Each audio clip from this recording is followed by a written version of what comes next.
Bonjour les amis et bienvenue sur Tech with Fabrice. Aujourd'hui, on va aborder le scripting en Linux avec Bash. Bash ou Bourne Again Shell est bien plus qu'un simple interpréteur de commandes. C'est une véritable passerelle vers l'automatisation, vous permettant de transformer des tâches répétitives en scripts efficaces et élégants. Du coup, sans plus tarder, je vais vous présenter un peu la formation. On va déjà voir ce que c'est qu'un script, du coup son rôle, la création, l'exécution d'un script. Puis on verra rapidement euh, la présentation de deux scripts. Ça, ce sera toujours dans cette vidéo. On va voir un script qui permet de générer automatiquement une arborescence, donc un ensemble de dossiers et de fichiers. Un script qui permet par exemple de vous dire si vous êtes majeur ou mineur en fonction de l'âge que vous lui donnez. Et après, je vais vous dire ce qu'on verra dans cette playlist. Alors, premièrement, c'est quoi un script? Un script, c'est tout simplement un fichier qui contient un ensemble de commandes qu'il peut exécuter directement. Donc, on passe de tâches manuelles à des tâches que vous faites en une seule fois. On passe des tâches manuelles à l'automatisation. Du coup, à quoi ça sert un script? Un script, ça sert à automatiser et à aller plus vite.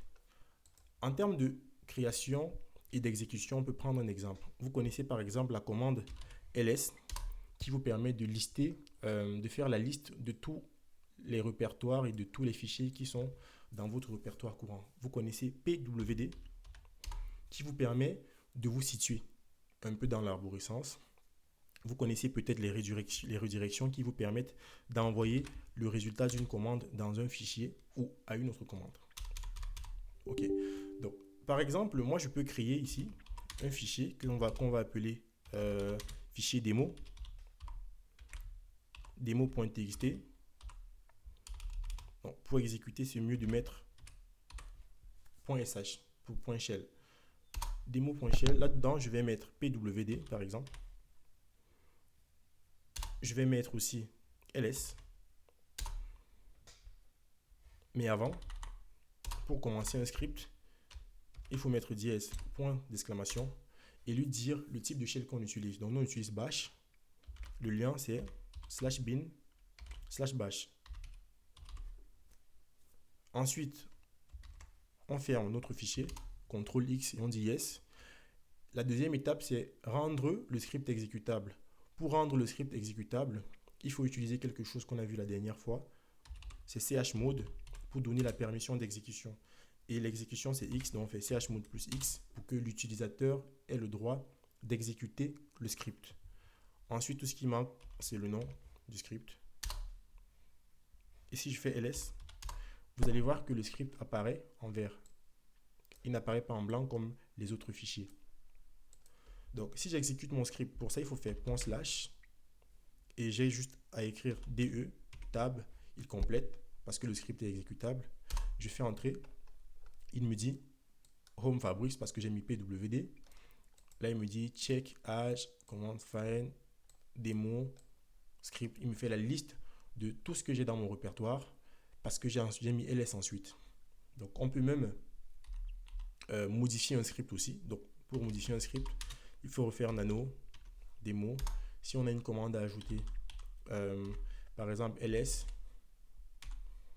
je peux dire que je veux que tu me renvoies le résultat dans un fichier que je vais appeler résultat.txt, comme ça.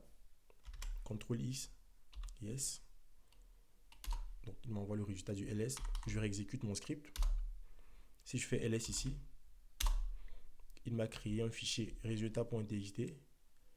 Si j'affiche le contenu de résultat.txt, j'ai bien la liste de tous les éléments que j'ai dans mon répertoire.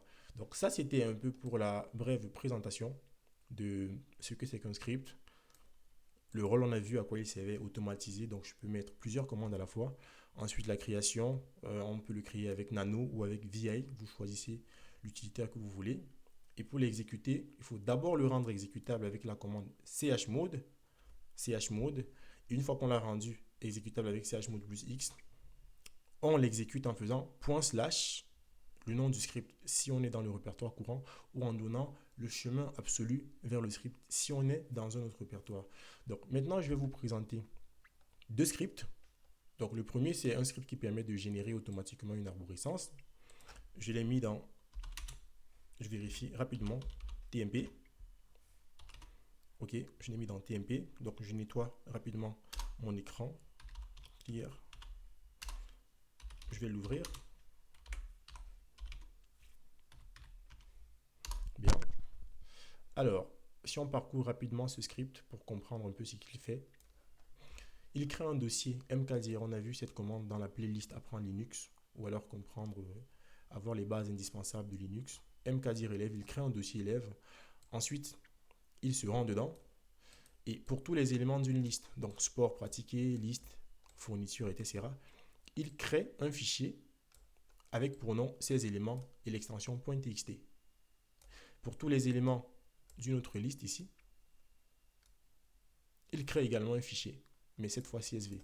Et c'est la même chose pour le dossier professeur et pour le dossier admin. Donc à chaque fois, il crée des fichiers avec .txt et des fichiers en fonction des listes que je lui donne ici avec .csv. Donc du coup, c'est une arborescence que j'ai créée pour la commande find. Donc la vidéo que j'avais faite sur la commande find, si vous regardez ma playlist Linux. Donc du coup, je ne vais pas exécuter le script, mais je vais vous montrer directement le résultat. Ici, si je fais pwd pour print working directory, je suis dans tmp. Mon script est dans tmp. Donc je vais faire ls, déjà, -l. Vous allez voir les dossiers, admin école, élèves et professeurs qui étaient dans le script. Je vais rouvrir ici pour que vous puissiez suivre les deux. Donc par exemple, dans élèves, on est censé voir quoi? On est censé voir sport pratiqué.txt, liste élèves.txt. Donc c'est avec ça que j'ai créé cette arborescence.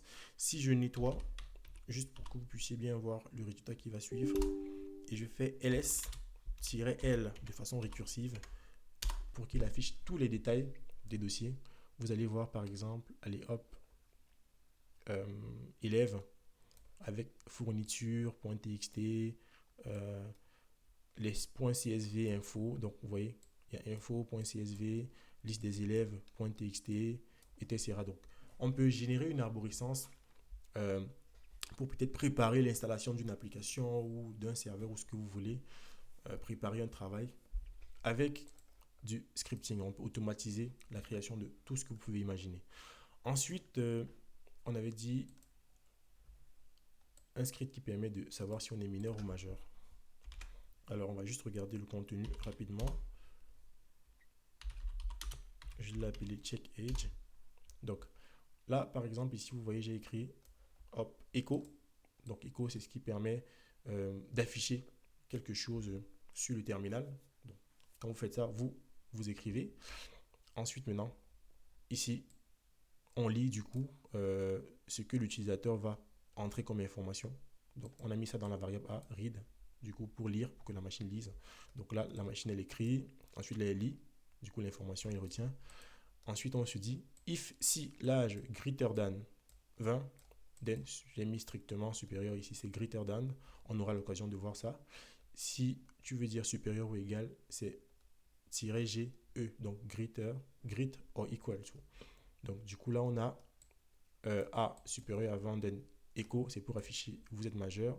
Sinon, else, echo, vous êtes mineur. Ça ressemble un peu à Python. On va voir à quoi ressemble l'exécution. Alors, il s'appelle comment le script check age. Donc, il est dans ce répertoire, oui, visible à check age, en vert ici. Pour exécuter, on s'est dit quoi? Lui, je l'ai déjà rendu exécutable en préparant la vidéo. Donc, je fais ./ check age. Il me demande quel est votre âge. Je mets quelque chose au hasard, 18. Vous êtes mineur. Je réexécute. Si je mets plus de 20, quel est votre âge? 21.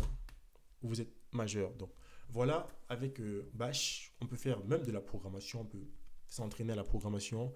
On peut faire des scripts pour installer automatiquement des applications sur des serveurs. On peut faire des scripts pour vérifier, faire du monitoring de notre serveur. On peut utiliser des choses comme comptable qu'on verra plus tard pour lancer des scripts automatiquement. Donc c'est très pratique pour l'automatisation et pour l'optimisation de notre travail. J'espère que vous allez aimer notre contenu déjà de cette vidéo et des vidéos qui vont suivre. Et pour la suite, on pourra voir les variables, les fonctions et beaucoup de choses qu'on voit dans les langages de programmation courants. Donc, laissez-moi tous vos commentaires. N'hésitez pas à me faire des remarques, à soulever. Notez vos points d'amélioration. Faites-moi toutes vos remarques. Il n'y a pas de souci. À bientôt.